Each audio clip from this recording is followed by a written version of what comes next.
Hello guys, welcome to our channel. आशा करता हूँ आप सभी अच्छे होंगे। तो दोस्तों, आज हम लोग एमपी पुलिस एग्जाम के लिए साइंस के विज्ञान के कुछ इंपॉर्टेंट क्वेश्चन देखने वाले हैं। तो दोस्तों, ये क्वेश्चन आपके एग्जाम के लिए काफ़ी इंपॉर्टेंट होने वाले हैं। जिन दोस्तों ने अभी तक हमारे चैनल सब्सक्राइब नहीं करा या नए हैं हमारे चैनल में, सबसे पहले सब्सक्राइब कर लें जिससे आगे आने वाले वीडियोज़ की अपडेट आपको मिल सके। तो चलिए बिना किसी देरी के स्टार्ट करते हैं। सबसे पहला हमारा क्वेश्चन है, कार्बन डेटिंग विधि किसकी आयु निर्धारित करने के लिए अपनाई जाती है। भाई, कार्बन डेटिंग का आपने नाम सुना होगा, और इससे क्या होता है, इससे पता चलता है कि कोई चीज़ कितनी पुरानी है, कितने हजार वर्ष पुरानी है, लाख वर्ष पुरानी है, या कितने ईयर्स पुरानी है, कितने ईयर्स बैक की है। तो ये जीवाश्मों की उम्र पता लगाने के लिए उपयोग किया जाता है। जो जीवाश्म होते हैं, आपने पढ़ा ही होगा जीवाश्म के बारे में, तो उनकी उम्र इससे पता लगाई जाती है। आगे देखते हैं क्वेश्चन, अत्यधिक शराब का सेवन करने से शरीर का कौन सा अंग विशेष रूप से प्रभावित होता है।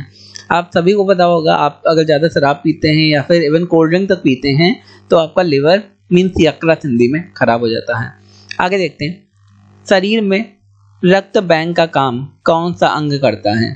तो रक्त बैंक का काम कौन सा अंग करता है, तो ये तिल्ली जो होती है, स्प्लीन हमारी बॉडी में, ये हमारे रक्त बैंक का काम करती है। ओके, आगे क्वेश्चन देखते हैं, हरे पौधे में प्रकाश संश्लेषण की इकाई क्या कहलाती है। तो प्रकाश संश्लेषण की जो मेन मुख्य इकाई होती है उसे कॉटोसोम कहते हैं। आगे देखते हैं, शरीर में रक्त की सफेद कोशिकाओं का मुख्य कार्य क्या होता है। सफेद जो रक्त कोशिकाएं जिन्हें हम लोग व्हाइट ब्लड सेल्स भी कहते हैं, उनका काम क्या होता है, शरीर को बीमारियों से बचाना या शरीर का जो प्रतिरक्षा तंत्र होता है उसे मजबूत करती हैं वो। आगे देखते हैं, मछली के हृदय में कितने प्रकोष्ठ होते हैं। तो मछली के हृदय में, ये क्वेश्चन काफी पूछ दिया जाता है, ये इन जनरल नॉलेज का क्वेश्चन है कि मछली के हृदय में भाई 2 प्रकोष्ठ होते हैं, मतलब 2 चैम्बर्स होते हैं। आगे क्वेश्चन देखते हैं, मानव शरीर में रक्त से अवांछनीय पदार्थों को पृथक करने का कार्य कौन सा अंग करता है।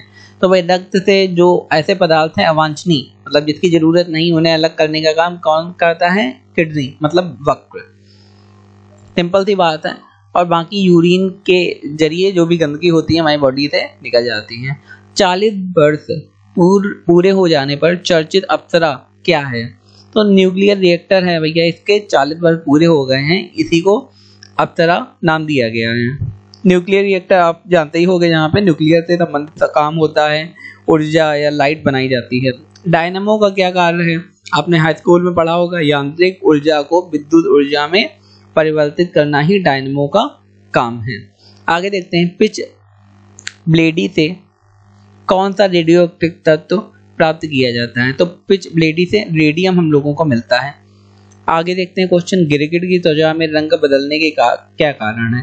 तो उसकी त्वचा में रंग, आपने पता ही होगा कि गिरगिट की तरीका लोग रंग बदलते हैं, ये कहते हैं ना मुहावरा है। तो कौन सा कारण है, अगर आपसे कोई एग्जाम में पूछता है तो उसकी त्वचा में मेलेनोफोर नामक असंख्य रंग द्रव्य कोशिकाएं की उपस्थिति होती है, जिसके कारण वो रंग बदल सकता है। प्रकृति में सबसे अधिक मात्रा में पाए जाने वाला कार्बनिक यौगिक कौन सा है।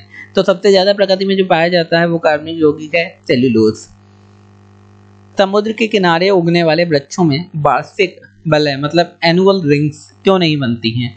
भाई, जो समुद्र के किनारे वृक्ष उगते हैं उन्हें वार्षिक बलय, एनुअल रिंग नहीं बनती है, क्योंकि वहाँ की जलवायु में स्पष्ट भिन्नता नहीं होती है जैसे बाकी जगह की जलवायु में होती है। दोस्तों, आगे बढ़ने से पहले आपसे रिक्वेस्ट करना चाहता हूँ, अगर अभी तक आपने हमारे चैनल को सब्सक्राइब नहीं करा, सब्सक्राइब करना, बेल आइकन को दबा दें, जिससे आगे आने वाली अपडेट आपको मिल सके। Your subscription is our motivation. आगे क्वेश्चन देखते हैं, वृद्धावस्था का अध्ययन विज्ञान की किस शाखा के अंतर्गत किया जाता है। तो जीरेंटोलॉजी, इसमें वृद्धावस्था का अध्ययन किया जाता है। क्या हो गया, जीरेंटोलॉजी। डोलोमाइट का क्या कहते हैं, CaCO3, किसका अयस्क है। तो सिंपल सी बात है, कैल्शियम का अयस्क है, उसी का CaCO3 फॉर्मूला होता है। खट्टे फलों में कौन सा विटामिन है, सिंपल बिल्कुल विटामिन C होता है खट्टी चीजों में, जैसे नींबू हो गया। आगे देखते हैं, ध्वनि की तीव्रता नापने वाला यंत्र क्या कहलाता है। तो उसे क्या कहते हैं, ऑडियोमीटर। ऑडियोमीटर क्या कहता है, ध्वनि की तीव्रता नापता है। आगे देखते हैं, दूध का खट्टा होना किसके द्वारा होता है। जब दूध खराब हो जाता है या खट्टा हो जाता है वो किसके द्वारा होता है, वो होता है जीवाणुओं द्वारा, क्योंकि उसमें जीवाणु पनप जाते हैं। आगे देखते हैं, श्वेत प्रकाश के वर्णक्रम मतलब स्पेक्ट्रम जिसे कहते हैं में प्रिज्म द्वारा सर्वाधिक विचलित मतलब डेविएटेड होने वाला रंग कौन सा है, तो वो रंग है हमारा बैगनी, जो सर्वाधिक विचलित हो जाता है। आगे देखते हैं, रेफ्रिजरेटर में प्रशीतक मतलब रेफ्रिजरेंट क्या होता है, मतलब किसके जरिए रेफ्रिजरेटर में ठंडक होती है, तो प्रशीतक क्या होता है, फ्रियोन जो होता है वो रेफ्रिजरेटर में प्रशीतक का काम करता है, मतलब रेफ्रिजरेटर को मतलब जो फ्रिज होती है हमारी उसे ठंडा रखता है, क्या होता है, फ्रियोन। तो दोस्तों जो जितने भी मैं क्वेश्चन आपको करवा रहा हूँ आपको आंसर इसके ध्यान रखने हैं, चाहे वीडियो आपको 2 बार देखना पड़े 3 बार देखना पड़े, लेकिन इनके आंसर आप ध्यान रखिएगा जिससे एग्जाम में आप कोई भी भूले ना, आपका ये पढ़ना काम आए। दोस्तों एक बार दोबारा मैं आपसे रिक्वेस्ट करना चाहता हूं कि अगर अभी तक आपने सब्सक्राइब नहीं करना सब्सक्राइब कर दें और वीडियो को लाइक जरूर कर दें, तो उसमें ज़्यादा टाइम नहीं लगेगा। आगे क्वेश्चन देख लेते हैं, दूध से दही बनाने में कौन सा बैक्टीरिया सहायक होता है। ये काफ़ी चर्चित क्वेश्चन है और काफ़ी बार आ चुका है। लैक्टोबैसिलस आपने नाम सुन रखा होगा, इसी का काम होता है दूध से दही को बना देना। आगे देखते हैं, किस अंग के कार्य न करने पर डायलिसिस किया जाता है। डायलिसिस आपने काफ़ी इन जनरल सुना होगा आपके आसपास कि भाई किसी की किडनी खराब हो गई मतलब वक्त खराब हो गया, तो उसमें क्या होता है, डायलिसिस वो करवा रहा है, तो बार बार करवाने के लिए जाना पड़ता है, काफ़ी झंझटी काम है और बड़ा प्रॉब्लम होती है जिसके भी डायलिसिस किया जाता है, जिसकी भी किडनी खराब हो जाती है। मनुष्य के मस्तिष्क का सबसे बड़ा भाग कौन सा है, तो मनुष्य के मस्तिष्क का सबसे बड़ा भाग कौन का है, सेरेब्रम। सेरेब्रम क्या है, मनुष्य के मस्तिष्क का सबसे बड़ा भाग है। हिप्पोकैम्पस भी होता है जो याददाश्त बनाए रखने के लिए होता है। अलग अलग हार्मोन होते हैं जैसे सेरोटोनिन हो गया, नॉरफिनेफ्रिन हो गया, एंडोपामिन हो गया, तो अलग अलग कई सारे सेल्स भी होते हैं, कई सारे रिसेप्टर्स भी होते हैं। तो इनसे मतलब माइंड जो है हमारा बहुत बड़ा है, तो उसमें काफ़ी सारी छोटी छोटी चीज़ें होती हैं जो असंख्य होती हैं, मतलब अरबों में जो होते हैं जो रिसेप्टर्स होते हैं, तो उनके बारे में भी आपको पढ़ लेना चाहिए पूरी डिटेल में अगर मस्तिष्क से कोई भी क्वेश्चन आ जाता है। राइफल चलाने पर लगने वाला झटका किसके संरक्षण का उदाहरण है, तो वो रेखी संवेग के संरक्षण का उदाहरण है। रेखी संवेग क्या है, conservation of the linear momentum. ये आपने पढ़ा होगा क्लास 10 में पढ़ाया जाता है कि राइफल से जो झटका लगता है भैया राइफल चलाते टाइम, तो रेखी संवेग के संरक्षण का ये उस वजह से लगता है। आगे देखते हैं क्वेश्चन, प्रयोगशाला में सर्वप्रथम जीन का संश्लेषण करने वाला वैज्ञानिक कौन है, तो जीन का जिन्होंने संश्लेषण किया था वो है हरगोविंद खुराना।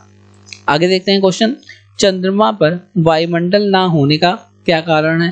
भाई चंद्रमा में वायुमंडल नहीं है आप सभी को पता है, लेकिन क्यों नहीं है, वहां सभी गैसों का वर्ग माध्य मूल वेग मतलब रूट मीन स्क्वायर वेलोसिटी उनके पलायन वेग एस्केप वेलोसिटी से अधिक होती है। मतलब अगर आप सिंपल से समझें तो वहां पे कोई भी गैस वहां पे उनके एनवायरनमेंट में रुक नहीं पाती, वो वहां से बाहर निकल जाती है।